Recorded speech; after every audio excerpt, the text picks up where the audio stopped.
लगे तो ज़रूर से ज़रूर सब्सक्राइब करना मत भूलिए, हमारा भी चैनल सपोर्ट कीजिए। बनी बैठी मड़ौना के बीच टपाटप आस चुए, बनी बैठी मड़ौना के बीच टपाटप आस चुए।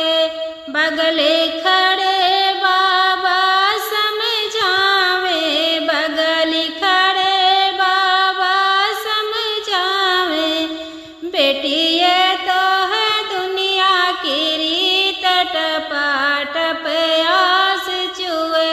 बनी बैठी वो सरवा के बीच टपाटप आस चुए। बगली खड़े चाचा समझावे, बगली खड़े चाचा समझावे, बेटी ये तो है दुनिया की रीत टपाटप आस चुए। बनी बैठी मड़ौना के बीच टपाटप आस चुए।